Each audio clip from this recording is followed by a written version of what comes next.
This book and this moment are urging you to pause. The book that changed my life. Are you ready to start your new life? Are you ready to awaken to the purpose and the passion that's been waiting inside of you all along? Check out endevil.life. Evil is the destruction of freedom.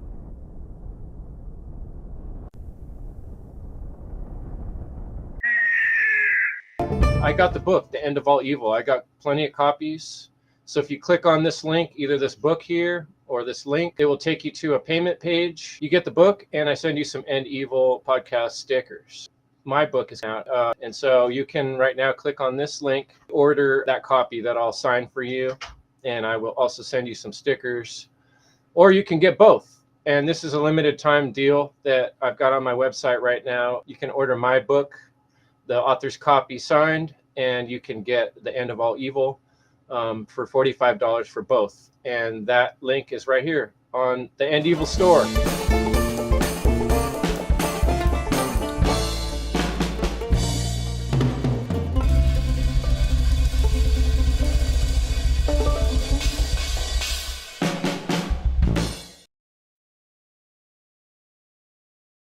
So, natural law is a set of universal, inherent, objective, non-man-made, eternal, and immutable conditions which govern the consequences of behavior of beings with the capacity for understanding the difference between harmful and non-harmful behavior. Funnel 5, a free 2-day online conference. Ignite hearts and minds. The event that will spark truth, love, and freedom. February 21st and 22nd, 2026. For more information, visit freedomundernaturallaw.com.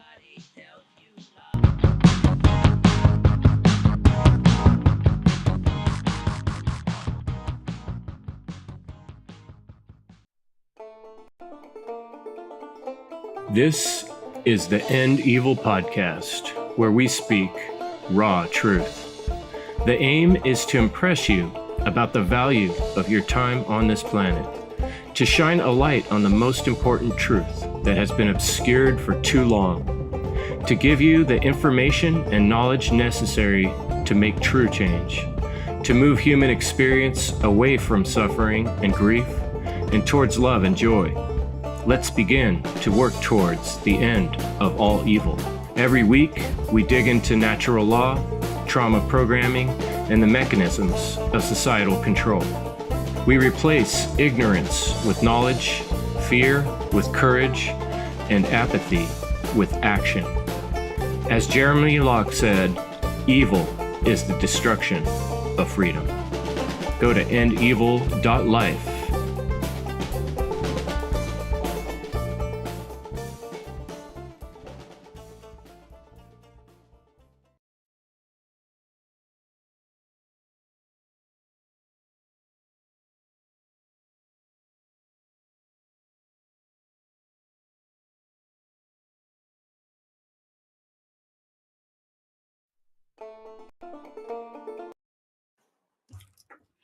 Hello and welcome to the End Evil podcast. This is Chris Jansen. Evil is the destruction of freedom. Thanks for coming, folks. Another fantastic episode coming to you this week. Thanks for joining us. Today, I am going to start a series I've been really looking forward to on self-protection and self-defense. And I've really been looking forward to meeting the gentleman I have with me here today. Before I do that, I just want to remind you guys, if you haven't yet, get your copy of The End of All Evil by Jeremy Locke. You can go to endevil.life and click on the store tab. There's also a donations tab. Donations are much appreciated and needed to keep the End Evil podcast alive and thriving, as Leslie Powers would say. I also have copies of the book that changed my life. This one says not for resale on it, but yours will not. Yours will say, just have the beautiful cover on there, preface on there by Will Keller. And I'll sign it for you and send you some stickers for the End Evil podcast. If you go to endevil.life, click on the store tab, and you'll see all the links there to purchase the books. All that aside, I'm super excited. I've been looking forward to this interview for weeks. And I read a book called, now I had it right in front of me, but your book is Violence and Ego. Violence and Ego, yeah. And Dan Arnold is a lifetime martial artist, been a police officer. You've had all kinds of crazy life experiences. I'll let you do a better job. I'm not the best introduction guy, so I'll just hand it off. Can you tell us a little bit about yourself, Dan, to let the audience know? I started doing martial arts when I was 10 years old. And for me, it was about self-defense. I really didn't get into the combat sport aspect of it, but I did a little bit of that as I got older. And then I went into the Marine Corps. I got out of the Marines and worked in a prison for 5 years, a closed maximum security prison. And then I was a cop for over 20 years. And I had to get out of that line of work because of all the contradictions in it. And I became an anarchist. And people ask me, well, how can you spend all that time working for various levels of the state and then be an anarchist? And I'll tell them, you just answered your own question. How can I not be? So I left that work in 2015. So 10 years later, here I am. Nope, can't hear you. Yeah, I'm muted. Sorry about that. There you go. Yeah, I'm going to share your YouTube channel so folks can check it out. I'll put it up on the screen during the live cast. And there's a lot of great info that Dan's putting out. Interesting, too. And yeah, I've been spending the last few weeks reading your book, and that's been like right in line with what I've been studying self-defense, weapon self-defense for the last 2-3 years, a little longer. And it's been a huge influence on my life, and it's really changed my point of view on things in a massive way. And I thought maybe first I'd ask you about what I'm going to call the blind spot. In terms of self-defense and martial arts, I feel like people have a false interpretation in their mind to begin with.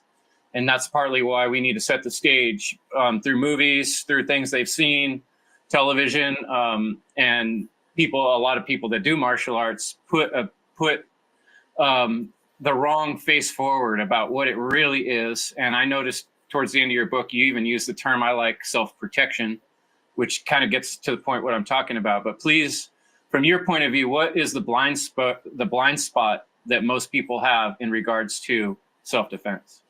I think the biggest blind spot that I see, and I've seen it in police work too, somebody will have a certain skill set and they'll want to show you that skill set. And they want to try to sell you on that skill set. And they will come up with a problem specifically to show off that technique, where in real life, that problem will rarely ever present itself. It's very situational. That's a serious blind spot I see with martial artists. They want to demo their best stuff, so they'll come up with a scenario that rarely ever occurs in real life. That's the biggest blind spot that I see. Your book talks about ego. And I feel like a big part of some of the stories you told too, especially doing trainings, because it sounds to me like you had really evolved to the point where people look up to you at every job you've had to help teach the lessons, but you've also been in the position of being taught by others. Mm-hmm. and in the fight situations you've been in through childhood and the aggressive situations, it seems like over and over you've alluded to, even in the title of the book, the problem of ego and how that affects. So maybe we could talk a little bit about ego in violent situations. Yeah, there's the one. I know you just brought me back to that last question too about another blind spot. Another blind spot is most people don't train or practice any type of verbal de-escalation skills, right? Or they have their ego will jump up and their mouth will try to write checks that their behind can't cash. And a lot of that's just asocial violence. It's it's social violence where they feel like they have to puff up, maybe because they're ladies there or something. And this is normally found with younger men. I think when you get to be like over 40, over 45 years old, and me, I'm over 50, you kind of don't have to have this need to want to prove yourself anymore. I think de-escalation, conflict de-escalation is not practiced enough. And, we still got to live by laws in this society. So every state's going to have their own self-defense laws, and it's good to make yourself somewhat familiar with them, so you know what to do in the aftermath of a self-defense situation. But yeah, I think verbal de-escalation is not used enough. Yeah, and I think self-defense, when you say self-defense, a lot of times people their mind goes, or you say martial arts, people go to stuff they saw in movies or someone they know who practices some level of that. And a lot of that's kind of blown out of proportion in certain ways. So, I love the trivium. Maybe we could kind of start off by just sort of defining, like, what is self-defense? What is self-protection? What's the difference between self-defense, self-protection, and martial arts? I mean, obviously they're somewhat intertwined, but no, they're all intertwined. They all overlap.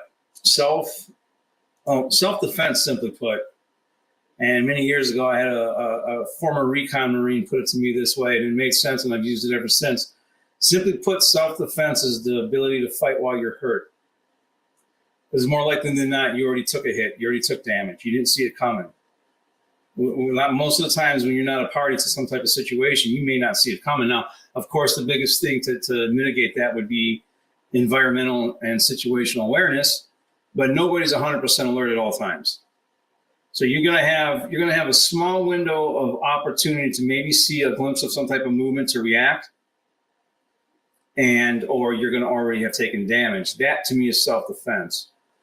Self-protection would encapsulate your situational environmental awareness, your ability to de-escalate a situation, your ability to know what your escapes are, war games, situations where you're at. What do you have that you could put between you and an assailant? Okay, you don't have to stay there and fight somebody. You could run. And this isn't like the movies where it has to be a fair fight. If you have to pick up a brick and hit him in the head and run, do it. Self-protection to me is the whole thing. Self-protection to me is your brake lights on in your vehicle? Get them fixed. You don't want to rear end somebody. Know what's around you. Know what kind of area you in. Even how you look at people, right? Like, because I grew up in a bad neighborhood, and there's certain ways that are not good to look at people, especially when you're in a bad neighborhood, right? Yeah, just a quick glance, like a glance, and you kind of what I used to do when I used to teach people in the prison. Little nod is no, not even a nod. Just like if you glance at somebody and they want to really lock eyes with you, and you glance, just let something else got your attention. Just pretend like something else got your attention, and but keep your eye on somebody. If someone starts to lock in on you, be aware of that. Have your ears open. It's not just what you see. What do you hear? And how do you see best peripherally? Oh, peripherally, you only can see so far peripherally, but how you see best is just use off-center vision. So like if I'm looking around, I don't necessarily want to look at any one thing. I'll just use off-center vision to, that's what we used to call it when we were, as a sniper, we call it off-center vision. That's how you spot something. You're not going to spot it trying to look directly at it. You just kind of scan and move your eyes around, and you'll pick up movement. It just depends where you're at. Know where you're at. Self-protection is know where you're at. Context. And if you don't know where you're at, then you just some basic things like pay attention to your surroundings. If something doesn't feel right about a situation or a person, it's not. So I pulled into a gas station once around Jacksonville, Florida. I pulled in. I took a look around, like 2 a.m. I took a look around. It was way too much activity at this gas station for 2 a.m. And people were just staring at me, Yeah, there's some 11-year-old kids leaning up against. This was just the hood. So I just was like, because I had my daughter with me too on top of that.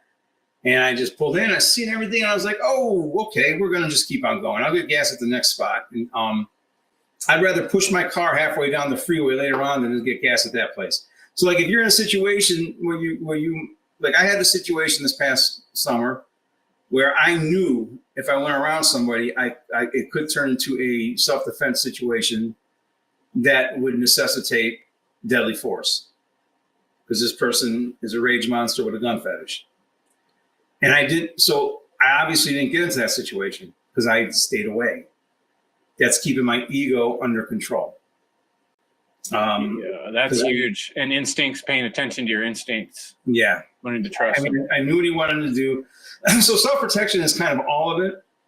And then martial arts is anything that gets you off the couch and you're doing that is, I mean, it doesn't matter what part of martial arts it is. You could be doing a kata. You could be in the woods working your sticks on a tree or something, which goes along good with Bigfooting, tree knocking. Or I used to tell cops, when I was trying to work, empty hand self-defense techniques with them, they're like, well, we can't do this because we're not martial artists. And I would say, well, wait a minute. Do you carry a gun for a living? Yeah. Well, what's more martial than that? You are a martial artist. So sometimes being a martial artist or doing martial arts is practicing something you don't normally think of.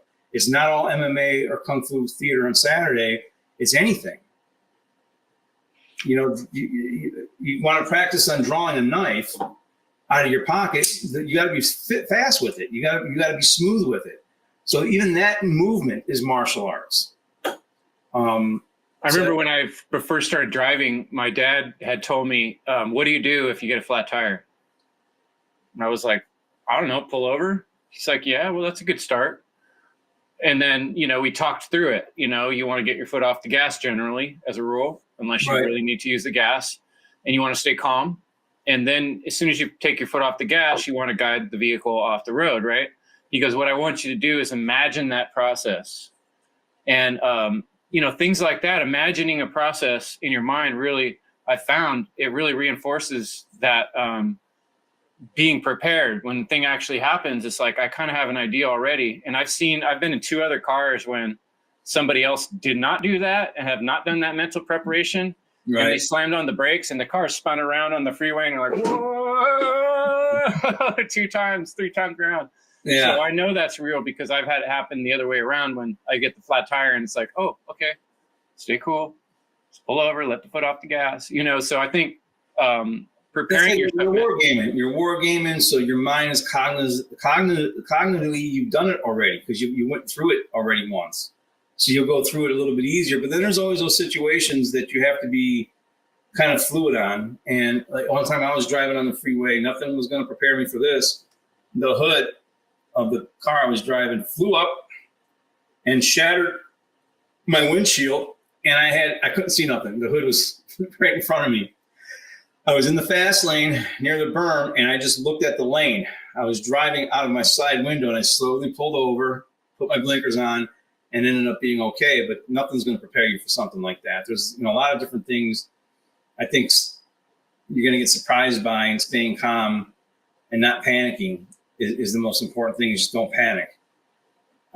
Yeah, that's huge. And I think training, and that's kind of the next topic I was going to bring up, the importance of training. But before we even go there, I want to hover just a more minute, because I feel like most listeners, either to this show or in general of any show on YouTube, most people out there aren't really doing any type of regular self-defense practices or routines, partly because of a mental block. And I'm hoping in this episode to maybe break down that mental block a little bit. And I think some of the things you already alluded to are huge. Like sometimes being self-protection or self-defense is maybe telling a lie in a situation. My teacher, Larry, has this story about a friend of his who's walking alone. I think he was in a different country. He was not somewhere he was normally in context with. And right. A gang of guys right in front of him that he's going to have to come across. And there's really no way for him to get out of the situation. There's busy traffic, and turning around is going to be suspicious at this point. And he sees these guys are going to probably say something to him. And so he sees across the street a bunch of people coming out of a Chinese restaurant, like a big family or something. So he just raises his hand up and, hey guys, I'll be right there. I'll call you in just a second. Joe. And then the people obviously look over. They don't know who the hell he is. But right. From the point of view of this gang of gangsters, Now he's connected to this whole group of people who know he's over there. And so now he's not quite the same prey he was before, and he's able to just kind of pass by him, and they don't give him such a hard time. Right. So maybe, normally we think of as being lying, being dishonest, but running away, telling a lie, picking up a weapon does not lower who you are. If someone's attacking you or someone is threatening your being, it's protecting your being. And that is different when you're doing it in self-defense as opposed to just lying or just being dishonest or just running away from your problems. So if someone's going to hurt you, you have no moral obligation to tell them the truth. I thought there was something else I was going to say, but go ahead. Yeah, you have no moral obligation to tell somebody the truth if they're going to hurt you. Absolutely. I know what I was going to say. There's this misnomer that you could be in an argument with somebody and you shouldn't hit them first. Under 99% of the time, I agree. But you have to watch nonverbal body cues along with what's verbally being said. If somebody's starting to get shallow breathing and they grit their teeth a little bit and they're flexing their fists and they're closing the distance on you and they're being threatening in their words. Or stance position, right? Yeah, they start to blade their body a little bit and they start walking towards you, or they puff their chest out and start coming towards you and they're telling you they're going to beat the shit out of you. Okay, believe them. You don't have to wait for them to throw the first punch. I highly recommend throwing the first punch yourself. And I told a story in that book where I was cut in school. This is in my teenage years. And there was this big bully that was cut in school with us the whole day, kept messing with this littler guy. I was like one of the in-between dudes. And he kept messing with this littler guy. And towards the end of the day, I had just gotten sick of it. And I just said, dude, will you leave him the F alone and shut the F up? I don't want to cuss on your podcast. You can. Feel free. All right, that's cool. Podcast swears are fucking cool. All right, cool. The dude turns around and starts walking towards me. We're on the railroad tracks. And this is in inner city Cleveland. He starts walking towards me. What you saying? He's coming at me aggressively. So once he got into my personal space, which is my space where I can hit somebody if they're getting in on, as soon as he got in my personal space, I hit him. I wasn't going to wait for him to throw the first punch. And I, made sure he apologized to that littler guy, and then he went on his way. Surprised everybody. Nobody, because I was quiet the whole day. I hadn't said anything. I was just quiet the whole day. I just got sick of it. And a funny story was how old was I then? 16 maybe? You go about 8 years later or whatever. I was 23 maybe, 7 years later. I was working in the prison. And next thing I know, the kid I defended was an inmate in there. Wow. So he came up to me and thanked me in the prison. He thanked me. I'm like, what the hell are you doing in here? He's like, I got caught stealing stuff out of a car or whatever. I'm like dum-dum. What the hell did you do that for? But he's not a bad guy besides. He's a very bad guy for doing that. But compared to the people that were in there for now, that is dishonest. Yeah. Yeah, it is. But he came up to me and he thanked me for it. That kind of felt good. It's always, I was surprised. I've had that come at me years later for something that I did. I just can't stand bullies. I've never been able to stand bullies. That's awesome. So well, here's another one. I had a discussion with a young man who seemed to think that, if someone comes at you with fists, then you have to fight them with fists because that's just the right way to do things. And I'm like, nah. Let me hear Dan's answer.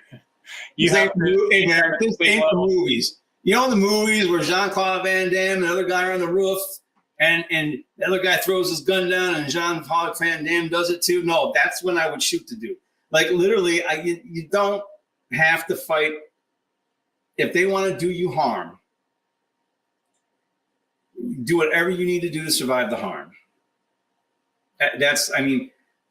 John. Especially if you don't have a lifetime of training, right? For all you know, the other person has been literally training for many years. Yeah, or there could be a sign. You don't know what they know. They're on drugs.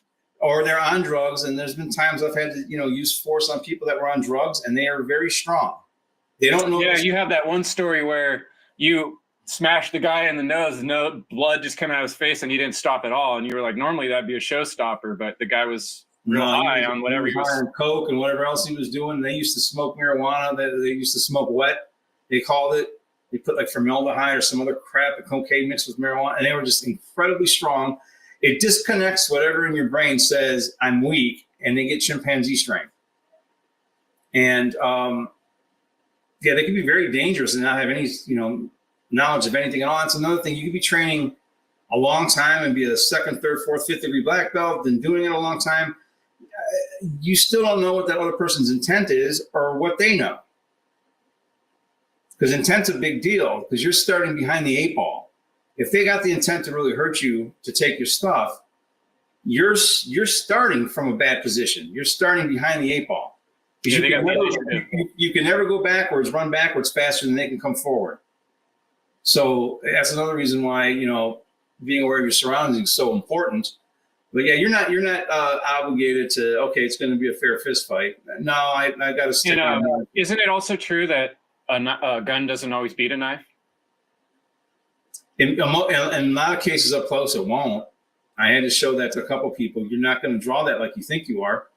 Not even knife. Go ahead and draw it out. If they were within within distance where I can get a hold of them, 5-6 feet away, they go to draw for their gun. I know they got one on and they go to draw for it. They better be fast. They better be fast, because one of their hands both their hands are going to be busy. First off, they're going to have a clearing garment. They're going to have to draw. Both their hands are going to be busy. That leaves their head open. Okay, I'll go for it. So you're not going to always. Someone with good intent can cover up to 17 to 20 feet pretty dang fast. It used to be the 21-foot rule with the knife, and they changed it to the 25-foot rule. Because of tests? I'm guessing because athletics has just gotten better since the old days or whatever. But and drugs. Yeah, that's still, they can make it a long distance. And even in the best case scenario, a lot of times when I was training this, because I used to train this all the time, is I'd have someone charge you. One of the things I would do most of the time is I would draw, I would fall backwards onto my back and put my legs up between me and them, and work on getting a round off and hopefully not shooting my foot off in the process. But that's like the most realistic thing you can do. Otherwise, it ends up being like a mutual killing. They stab you, you shoot them. One of you might die first. One of you might die later. So there's no good. I think guns, knives, all that stuff, you got to have the right mindset, because the tool itself isn't keeping you safe. If you were safe, you wouldn't have to carry that tool in the first place. So you're carrying that tool that you're going to use maybe to defend yourself with. And if you haven't, it gives you the false sense of security that you shouldn't have. Oh, which brings us back around to the next topic of training and practicing, which, before I get into it, one last thing is, now that just went blank. I had one more thought on that, but yeah, let's get into training, the importance of training. And I guess, because really what I'm trying to get at is, I don't think most people are doing, they say less than 4% of people even train any kind of martial arts. And so I'm trying to encourage people listening. Number one, the other thing was, even if you are carrying, like you said, a weapon on you, that is not, just because you can carry a gun, that doesn't mean you're safe. As we just spoke, someone with a knife or an intent coming fast behind you or a different angle doesn't do you any good. So you should be training some kind of hand-to-hand weapons training or hands-only practice as often as possible. And if you're not, that's what I'm hoping this episode does to people listening, to encourage them to do so. So I'd like you to speak on that topic. Yeah, it's not as hard as people think. The biggest thing that I would say about that is I've known people that they get their carry and concealed license to be able to carry before all these states started going to, constitutional carry, which everyone should go to do anyway. But once they got their license, they quit training martial arts. Like, I don't need to do that anymore. And it's like, yeah, you do, because you're not going to know how to fight. So, like, I was training an amateur MMA fighter, and we were going over some things, and he said, well, that's not allowed in the rules. And I'm like, how many months are we away from this? And we're like 8 months away. I was like, let me just help you learn how to fight. And when we're a couple months out, we'll tweak it to the rules. So, again, the fight mindset's going to come from the grit that you have from your training in all areas. So if you train live in martial arts, in some type of stand-up grappling, ground grappling, some striking, it doesn't have to be full contact sparring, but you're moving around, You get that timing and distancing down with another live human being. You're practicing some stuff. Say one day you're out and you have your gun with you. Well, you're going to have better reflexes just from your training. You're going to be able to get to it from your training. Training actually offers you all these different puzzles you have to solve. And it's just better to be good at solving them in general. So when they pop up in a real situation, you can solve it there a lot better than if you aren't training. You know what I mean? Like we were talking about, instincts are much faster than logic. Yes, instincts and twitch muscle fibers. You need to have all that developed. And you can develop just through regular training. And then, you know, some of the concepts that I work on is, you know, how I am with a firearm, how I am with a knife, even sticks, empty hand. A lot of times it's almost the same stuff. So that way I don't have all these things I have to remember. You know, everything's tight. You know, yeah, that's one thing I love about the Kali sticks and our niece, which, you know, it's the same drills that work empty-handed or with the weapon. Yes. One of the first things that my teacher Larry taught me was when we practice with these sticks are moving at like 100 to 200 miles an hour. You can hear the sound, whoo, how fast they're moving. Where you could throw the fastest fist you can, I don't know, 30, 40 miles an hour, is nowhere near the same speed. So when you start practicing with a larger weapon that gives you a little more range, it kind of gets your mind used to this higher speed, like woof, woof, woof, woof, things are happening. And then you're trying to swing one stick and do something with your other hand. Right. Now you're learning to coordinate while two things are happening, which is exactly what you need to do to. Hopefully you guys wear glasses, right? You guys wear glasses? We don't. You know, maybe we should, but we don't wear glasses. I've been whacked in the head so many times and so close. Yeah, I put on protective glasses whenever I do that. But you're 100% right. Like once you get, to me also, training with a weapon. That's why I think weapons training, knife, stick, is important. Even when I go to the rifle range, if I'm shooting even at 100 yards, just the breathing. It's meditative. It gives you something to concentrate on. So if I have a stick, knife in my hand, it gives me something to concentrate on, focus on, and it gets you in the moment. It gets you in the moment in a very healthy way. And so I just think overall training, you should do something. If you're not, it doesn't matter what it is. Pick a martial art. I've told people, kick a tree. Go out and kick a tree every day. Feel what it feels like to feel that impact when you walk against the tree. Right. And also it gets your leg more limber, lifting it up, try kicking it at different heights. That's a good, simple start everybody and anybody can do. Right. The tree doesn't mind. You know, the worst thing you'll do is drop a fruit on you. Yeah, that'll get you used to your instinct, right? Catch that. Yeah. Well, I got to do that here because I got a tree that goes high above my house with it's acorns. Oh yeah, the squirrels will throw them at you if you don't watch out. Oh, we had something windy last night. And I got shot right here with one. I'm like, oh my god, I laughed at it. Nature's built-in self-defense training. Yeah. Larry had me study this story. Sometimes we, like you said, war game, right? And he had me study the story of a woman that got, she wound up getting killed by a mass murderer guy. And there's this like 4-hour interview that you can find on YouTube where the detectives are asking the murderer about how it all went down. And the murderer tells the whole story. And he almost sounds like a normal guy. He doesn't sound like a crazy nut. He's like super calm. He's like, oh yeah, right. Then I got in a fight with her. And when he gets in a fight with this woman on a trail in a park, and there were other people in the park that day too. And he had 2 weapons. He had like a pipe and something else I don't remember. And she was actually a good martial artist who had trained regularly. But and she managed to disarm both weapons from the guy, one and then the other. But unluckily, because her training was when you disarm, she must have set the weapons down or threw them aside rather than beating them with them like she should have. And he did wind up overcoming her and tying her to a tree, carrying her around for 3 days in his van before he killed her. And, you know, one of the big lessons in that story is, you know, you got to be careful how you train. You know, you told the stories about police catching their shells. So maybe you could dig a little more into how do we train and then what to be careful of if you get into a new school or something and they're doing practices that might not be the best for actual train. Whatever training you're doing, put into the proper context of the training. So if you go into school and someone's training like maybe 5 or 6 different movements in a kata, you don't fight like how you do a kata.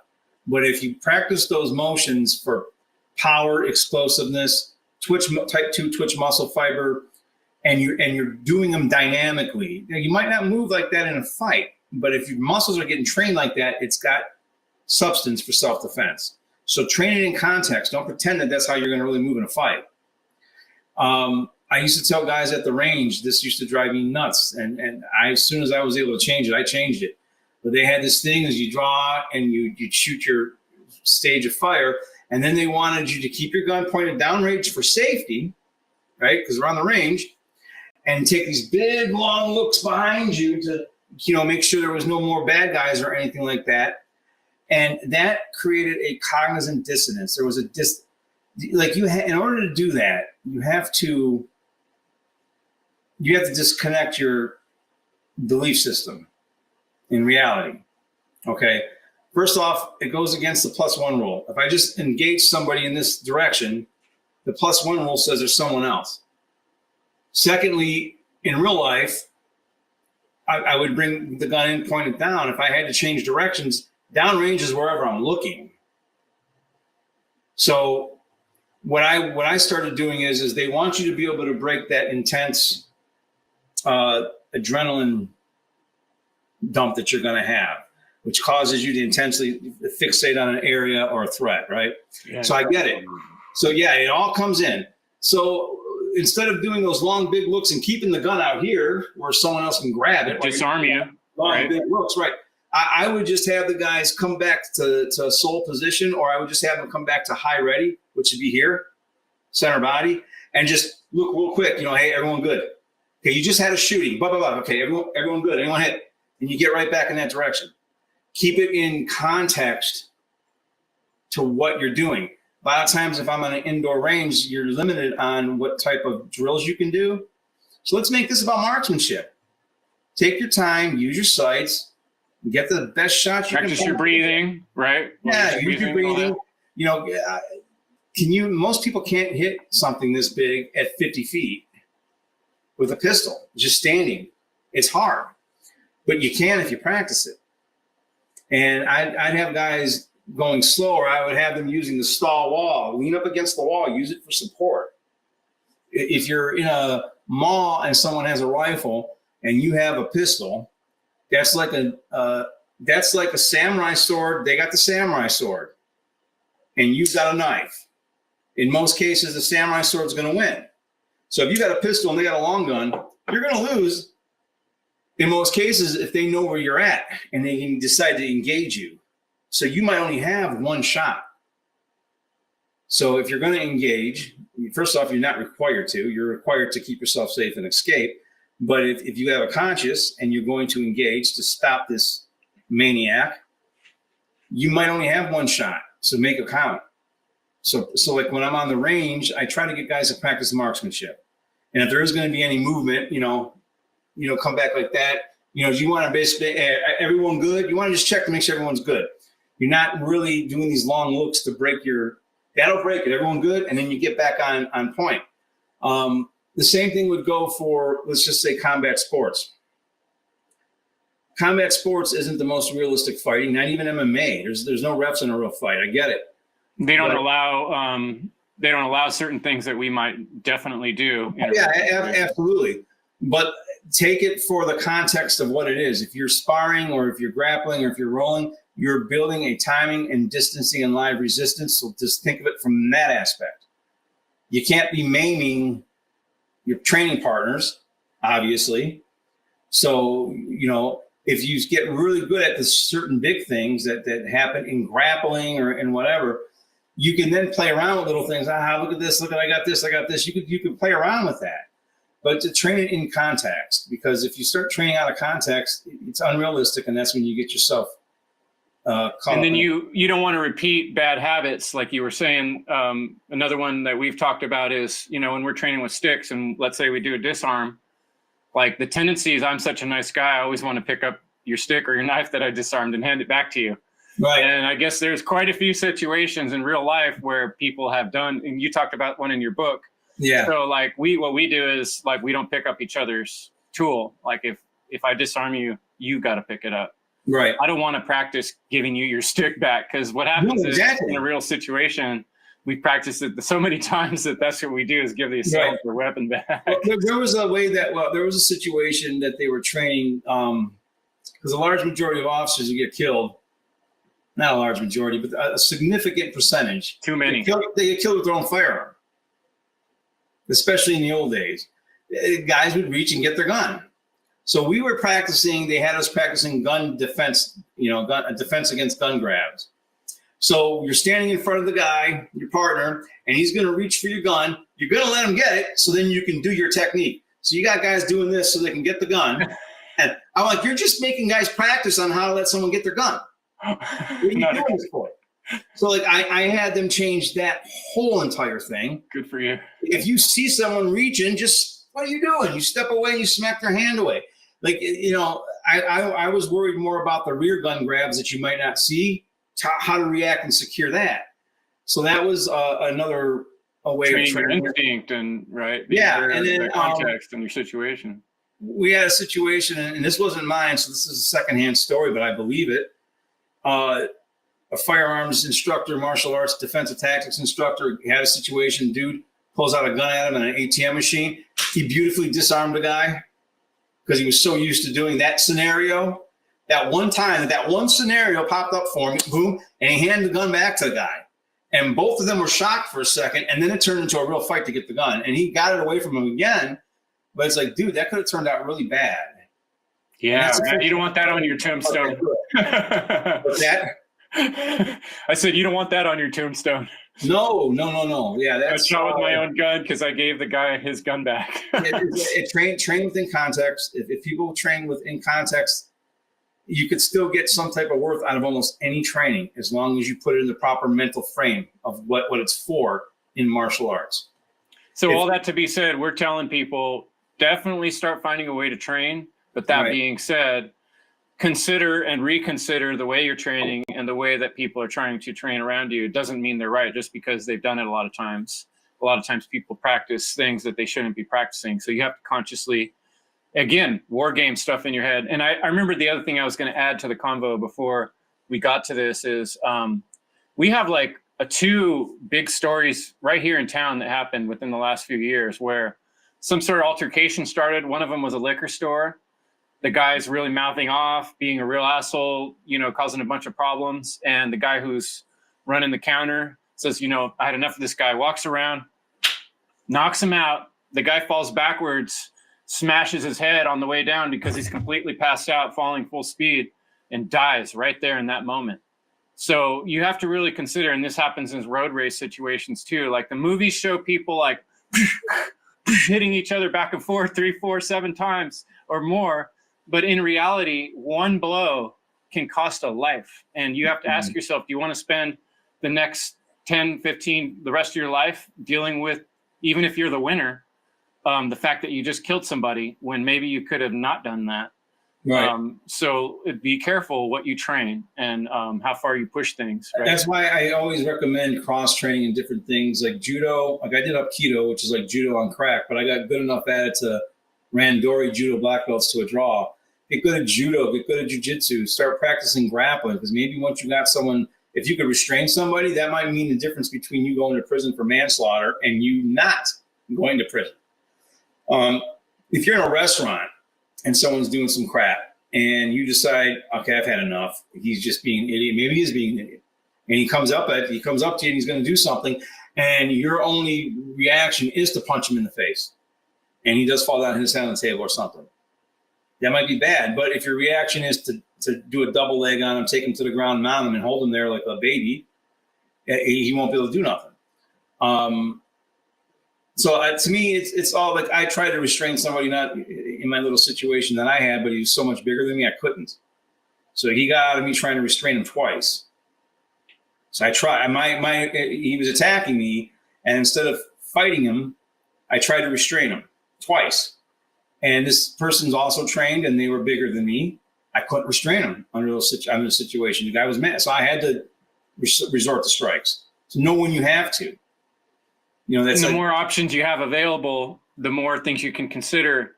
And I think that also applies to the things we carry on our body, in terms of self-defense tools and practicing using them, I always carry pepper spray with me. It's just another little tool in my pocket. Yeah, I got a knife too, but maybe I can choose in this situation. I don't have to get out the knife. I can just use the pepper spray. But I think my most effective tool is flight. I look at a guy like you. You've trained your whole life, and I've trained for like a few years. If a guy like your size, I got to run. You can just go for a jog and get away from me, man. I'm too injured. Yeah, but I think a lot of times, well, what are you wearing too? So like, what are you wearing that is going to help you self-defense? How are you gonna fight with what you have on? You're not always wearing loose, sweatpants or gi pants. Sometimes you have on something that might be a little more restrictive depending where you're at. What if you have on a pair of suit pants or something? What if you're wearing a suit?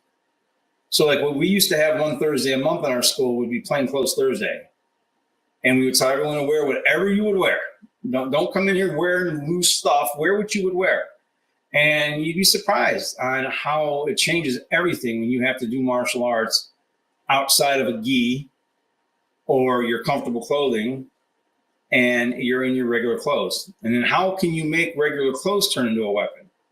In jiu-jitsu and judo, we use a gi. We'll choke someone out with a gi. Well, you can still do that with shirts. You might just have to bunch the shirt up a little bit more and do some things. But so it's to give people these different things in their head that they might not think of normally. Another tool that we would use is, and I've got them right here. This is kind of cool, actually. So we would go a whole month of our training for jiu-jitsu. November would be No Grip November.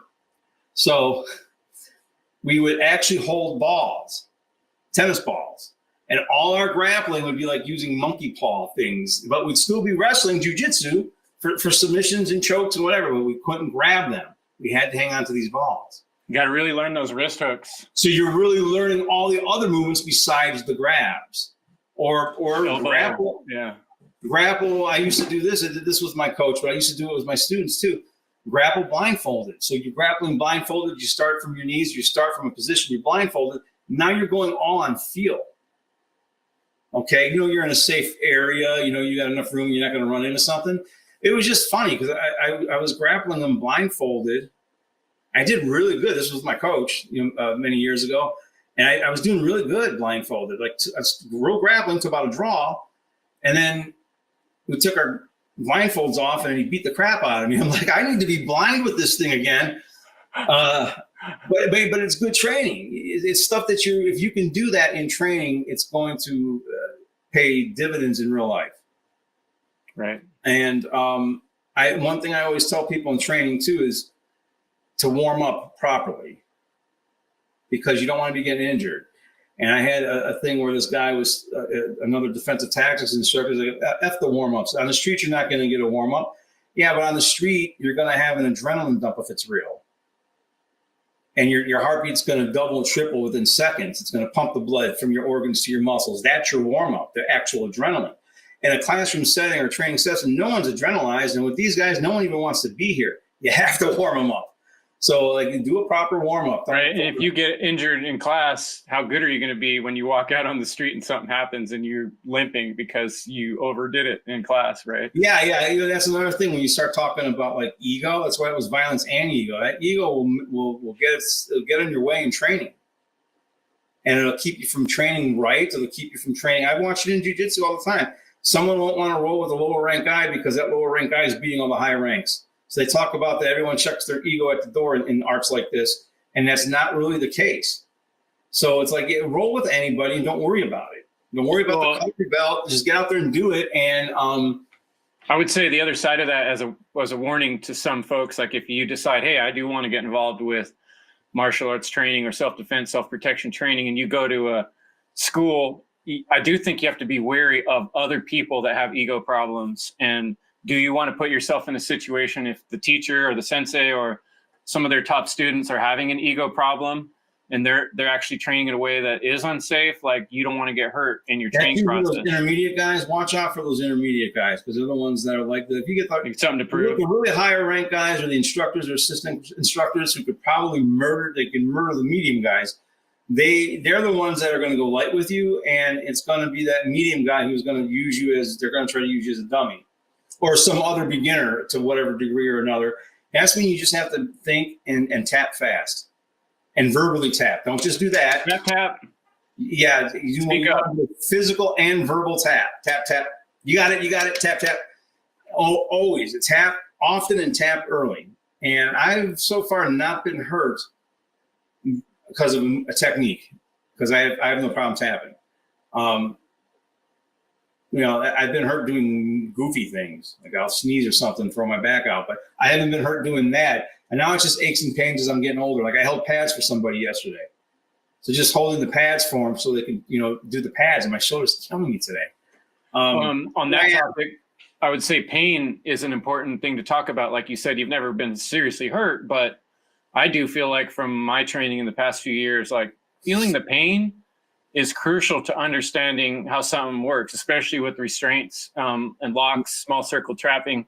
Like if I don't get my wrist squeezed to the point where I feel why it hurts and how it hurts, I don't really understand how to apply the technique. And so we do have to have a willingness to have a certain tolerance for pain in order to learn how to inflict pain. Don't you see that as true? Yeah, it's there's a middle ground for all of it. Yeah, it's never all this or all that. There's always a middle ground depending on the technique. And even more importantly is some people can bend their wrist like really far, right? Other people, you bend it this far and they're screaming. So you have to know what somebody's stuff is. Like one of the things I can do with my finger, that's from grappling and jujitsu. So I kind of got some fun stuff going on with some of my limbs. Not everyone could do that kind of stuff. Man, the muscles in your hand are scary to me. Your hands are like the Hulk. Well, that's actually a broken bone from many years ago on the top of the hand, and that's not from nothing heroic. I won't even talk about it, but that was ego that caused that. So like I didn't just turn into this. I'm not some monk. I did all these things. I had ego, still do, but now my ego wants me to stay safe, so I don't want to get into fights. Right. So I'll do whatever I can to avoid a fight if I can. And that's even with some of the stuff coming up in the world. If we were going to put self-defense into the context of all the ridiculousness we have going on in the world, you may have to be on the move. You may not be able to shelter in place. You may have to be on the move, depending on what's happening. Are you going to want to be getting into fights everywhere you go? You're going to want to avoid conflict. So it's thinking about self-protection. It's thinking about avoiding a fight. Even if I got to walk 2-3 miles in a different direction to get to a point to avoid a fight, it might be worth it depending on. Yeah, shoot. I thought maybe pretend you're like limping and you're a little bit retarded in a certain situation. Whatever it takes, if that gets you out of the situation, that's not a bad thing. If someone's, especially some order follower is going to mistreat you and you act like you're something you're not, that might be a good tactic, I think my opinion with that is going to be they want to push us to a degree to where the civilians are doing it to each other. And the order followers, when they come in, like none of us are going to fight off an army. We could have an encampment of 20, 30 people. We can give them one hell of a go for it, but we're not going to fight off a military unit. So I'm not really training for a military unit per se. I'm training more for, I'm going to train for that, but I'm more worried about the rabble, the walking dead. I agree. And we don't have the numbers of networking and training in groups that would require having any kind of real force. They can bomb a place. They've got drones. I mean, they got so much stuff. Technology. There's a lot of places you can go. Like I won't get into the military tactical part of it, but just from a self-defense standpoint, my basic thing is that stuff, the worst case scenario happens in society and we start to have a partial breakdown. They're going to do a slow squeeze. They want to get the civilians to do it to one another. They want to be virtuous looking. Yep. We're coming in for safety. So we're not going to, it's going to be more like other people that are going to be doing it. And something that I've always said is the things in the news, you can see that they're trying to foment this division on all levels, whether it's age, race, color, your sexual orientation. They're all being blown out of proportion by these stories that we see. Hopefully you're not watching. I don't watch the lame stream, but you can't help but hearing about it. It's all meant to trigger you against someone of the other sex, size, weight, sex orientation, or whatever, right? Right. It's all meant at putting us in a category where we're othered and they're othered. And everyone feels alone, scared, and defenseless, and so they act out. Yeah, they're turning it into a pressure cooker. We can get into a whole other conspiracy theorist episode on that. But as far as like self-defense is concerned, just be ready to move. Be ready to avoid fights, because they don't want to look like the bad guys. They want. And I've heard from homeless people that if you stay in one place, you're always going to get robbed. You're always going to get beat up. The best way to be, if you are homeless or wind up without a place to stay, is to keep moving and finding food too, because you keep getting your food from the same place. It's just a matter of time till things become problematic. So if you keep moving, you always have the best chance of survival in that route. Right. Yeah, you stay on the move. I forgot which Indians it was. Was it the Cherokee? No. Apache. Oh man, this is terrible. No, not the Apache. Who were the last Indians to be rounded up? Well, it was the Sioux Nation, right? Wasn't it? I'm not sure. The last ones to be Mohicans. Might have been the Mohicans. But they all went north up into Canada after the they stayed on the move. They were the last to be rounded up because they stayed. They were already nomadic and they stayed on the move. Yep. So they kept going north. Is definitely might be. You might have and all those guys. Yep. Okay, so let's transition. We've talked a lot about the tactics, self-defense, self-protection, martial arts. Let's talk about the moral aspect of this. Maybe you can tell us a little bit about your transition where, like you said, you were in the system, you were a police officer. At a certain point in your life, you realized it didn't align with and now you call yourself the spiritual anarchist, which I love. Yeah. Tell us about the moral aspect of this. And that's, I think, the deeper reality that I'm really getting at. I'm a comic book nerd. You know, you can see the Thor shirt, right? Like, I'm a comic book nerd. Me too. So I always go with what Uncle Ben told Peter Parker: with great power comes great responsibility. So when you have, I don't know what you know as far as your skill level is concerned. I don't care what size you are. If you're starting a fight with me and I'm in a self-defense situation, I'm going to take it very seriously, very fast. If I have to go hands-on, it's going to be very fast. But then I'm going to also de-escalate very fast.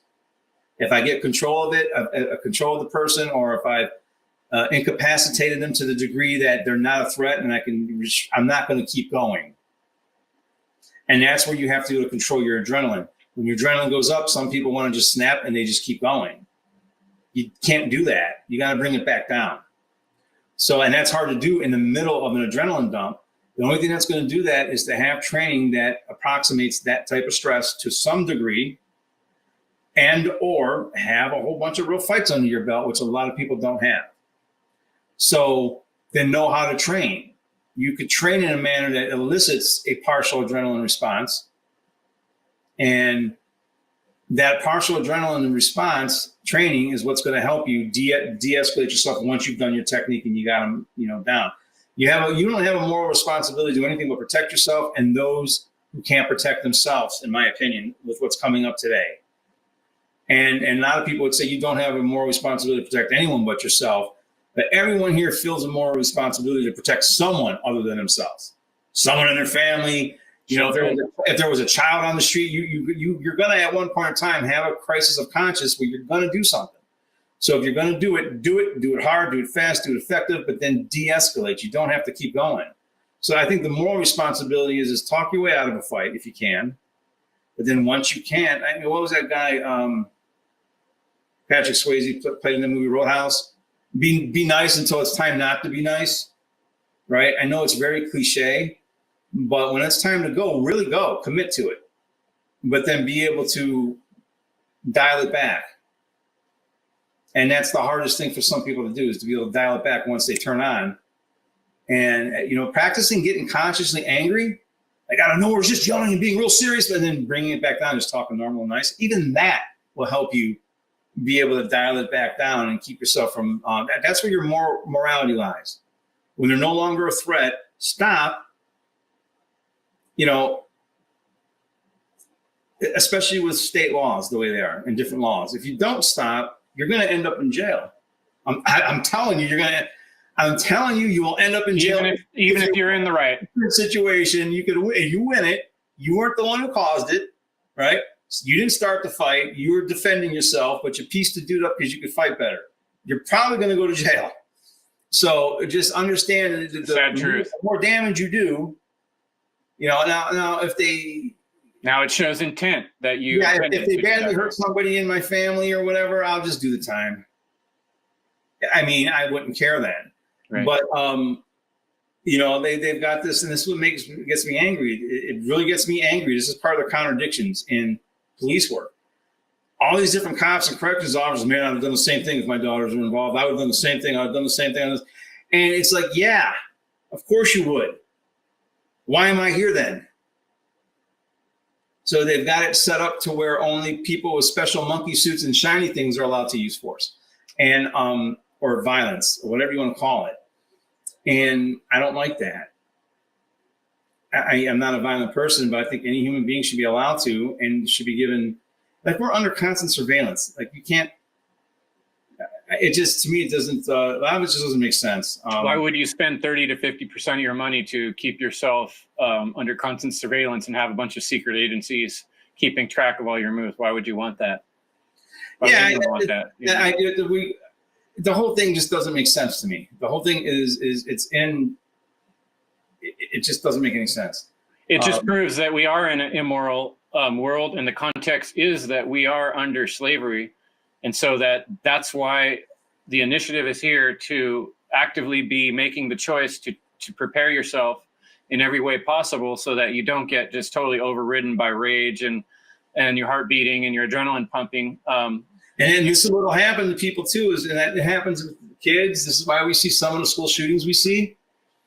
They have the zero violence policy, and it doesn't matter who started the fight. You both are getting suspended, and that's all that matters is who started the fight. So it's the person, and that doesn't mean just who threw the first punch, who instigated it. If someone said, I'm going to beat the shit out of you, and they're coming up close to you, they're instigating a violent encounter, and they're starting the fight. And when I was going to school, the person who started the fight was the one who would get in trouble or more trouble. In some cases, if they started the fight and you won the fight and you won it pretty good, you might do in-school suspension. They were getting out of school suspension. So there was always a worse consequence for the person who actually started the fight, where nowadays it isn't. So they have the zero tolerance policy. So it creates passive aggressiveness. It creates all this nonsense. And then sooner or later, someone snaps. And when they snap, they really snap. That's what we're seeing. Like built up like a balloon. It's like boom. Yeah. So you're always better dealing with something verbally right then and there. If someone makes you mad, right then and there, and then be on your way. Don't let it build up, because sometimes if you let it build up. I'm glad I grew up in the era that I did, because nowadays I was one of my podcasts. I was talking about Generation X. If we were to magically make us 15 years old now and put us in the 9th grade, all of us would be expelled. Every single one of us would be in a fight, multiple fights, with the way they act nowadays. We would all be homeschooled. Like, I think we need to go back to Generation X, to be honest with you.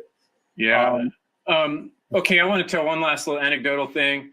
I love the Ip Man series, Ip Man. The story of Bruce Lee's teacher. Yes. And I think it's in the 3rd one, but I might be a little confused. There's quite a few of them. But they keep asking him, what is Kung Fu? And the answer keeps getting pushed off. And then finally he says, Kung Fu is benevolence. And I think that's a really beautiful statement. When you're train yourself to the point where you can be calm in the storm, and you don't have to hurt someone to the extreme, like you said, you can be benevolent. And it allows you to be benevolent because you have all these options.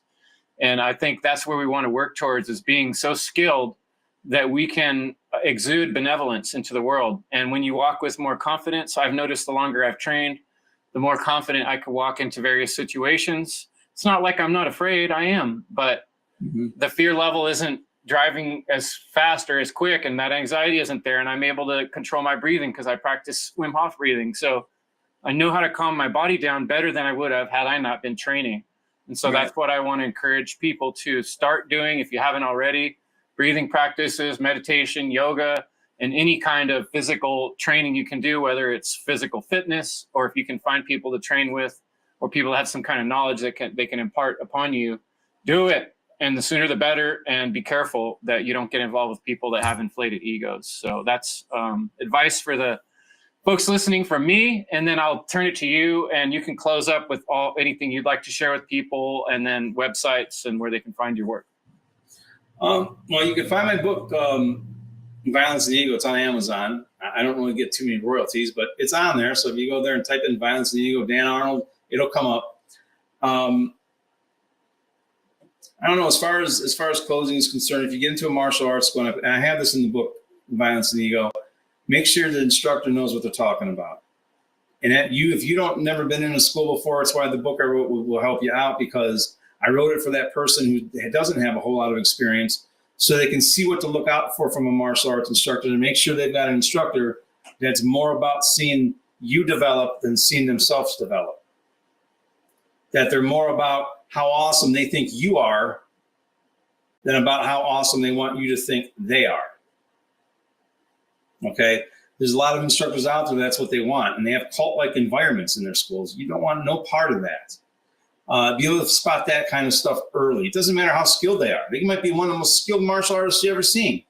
It doesn't matter. If they're more interested in showing you how awesome they are, and they're not interested in showing you how awesome you are and how to build you up, and have balance. They should be able to do both. They should be able to, you should know that they know what they're talking about. They have confidence in what they're teaching because they can do it, but then they're not always trying to impress you with all this stuff. They want to give you time to work on some things. Have clear-cut goals with an instructor. Some people used to come into my schools, they didn't want competition. They didn't even want rank. They just wanted to train. Just train, have at it. Have at it. Belts don't mean nothing. Neither the competitions. Neither one of them are going to save your life. Have fun with it. When you get into a school that you're actually training, moving, being physical, and you're having fun, especially it's stress relief in today's day and age, do it. Don't ever leave that place. It'll make you a better fighter, a better human being, better able to defend yourself, and you're going to be healthier just from the stress relief. I don't care what, it could be the YMCA karate. I don't care what it is. If you like it, you're having fun, do it. You know, if it's a good environment, stay with it, because there's a lot of bad ones out there, actually. And like my school had, I still get a lot of compliments. My school had an environment that it still had that like respect of the traditional martial arts. So we still had all that kind of respect of the traditional martial arts without being culty. I won't let anyone call me sensei. Call me Dan. Like the kids could call me sensei if I had like teenagers or whatever, but everyone else call me Dan or Coach Dan. They'd call the jiu-jitsu coach, Coach Nate. They'd call us Coach whatever. But we had a sort of fight school atmosphere mixed with a family traditional martial arts. It was like a little bit of both.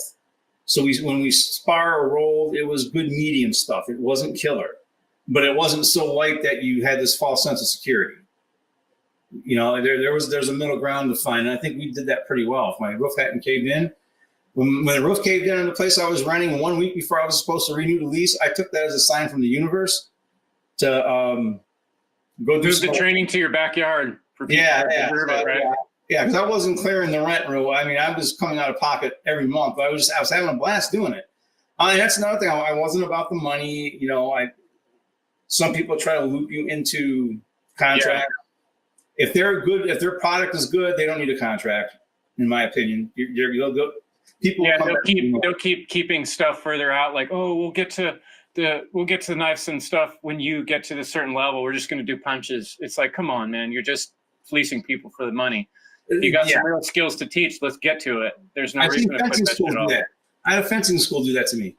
They wanted me to learn the foil before I got to the saber, and I'm like, I want to do saber. I'm good at the saber. I've done it before. And she wanted to just make a bunch of money.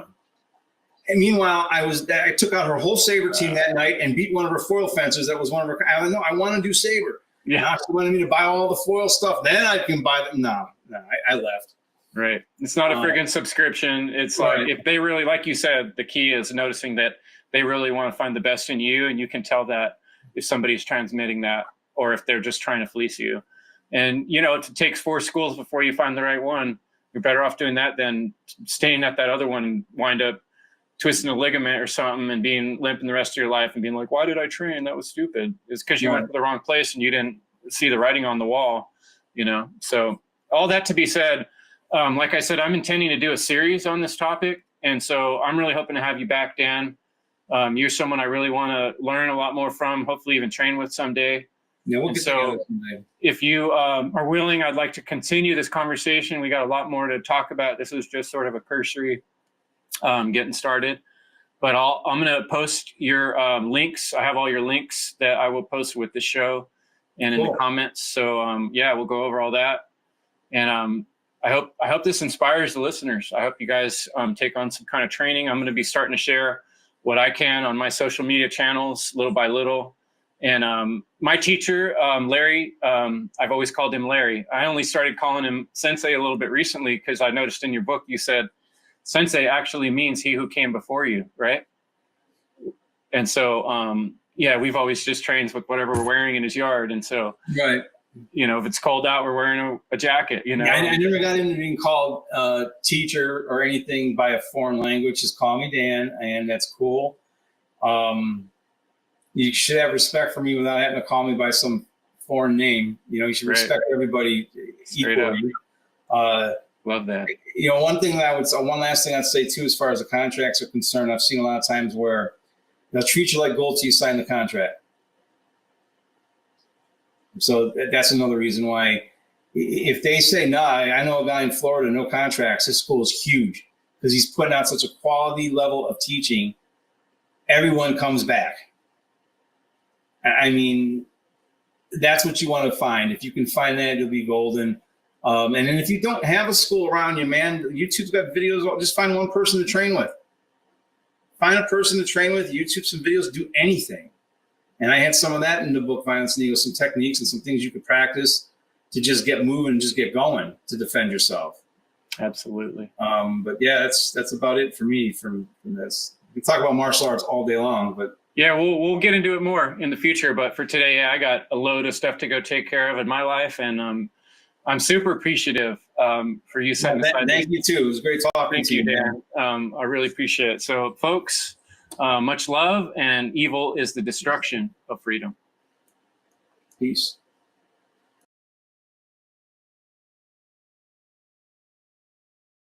Be able to see you too, where can you do it in slow motion? Like after? Oh yeah, you can set it on the mud.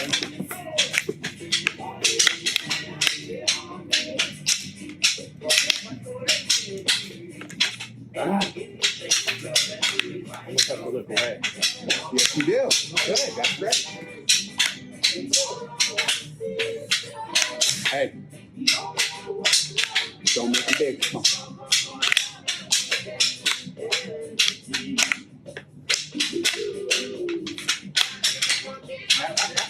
What you learn? It's like watching a chef reach out to me.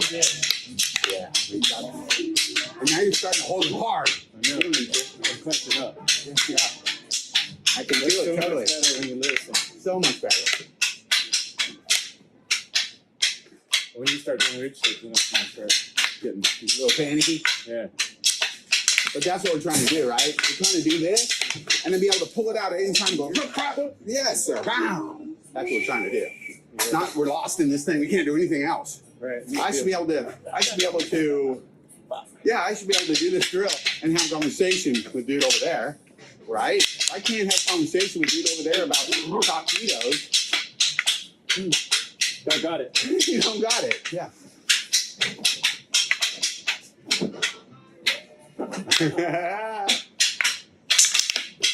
Listen.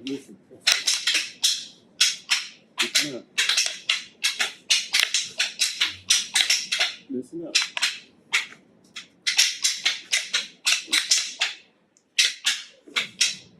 So look how I deal with the mess up part. Watch. I go, oh, gee, I messed up. Oh, I messed up. Oh, darn it. Yeah, I just keep my thing and I get the rhythm. There's the rhythm. Wait up. Back in the roll. And then, so that's a little bit different than doing the air. It's a little bit different, you'll see. This took me so long to get this And to loosen up, like Yeah. I'm starting to get a little better. But Especially your left hand. Right. it's better now, Yeah. somewhat. Yeah, a lot better. I can feel it totally. You can feel it when I'm clenching on my stick I hard. know what I'm doing. I'm telling myself in my head, I'm like, settle down. Yeah. The tighter we got it, the better. Right? Yeah. Okay, let's go through those knife entries real quick. This book and this moment are urging you to pause. The book that changed my life. Are you ready to start your new life? Are you ready to awaken to the purpose and the passion that's been waiting inside of you all along? Check out endevil.life. Evil is the destruction of freedom.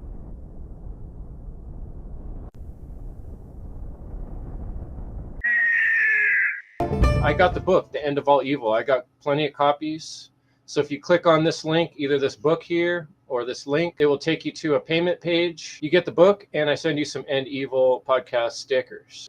My book is out, and so you can right now click on this link, order that copy that I'll sign for you, and I will also send you some stickers. Or you can get both. And this is a limited time deal that I've got on my website right now. You can order my book, the author's copy signed, and you can get The End of All Evil for $45 for both. And that link is right here on the End Evil store.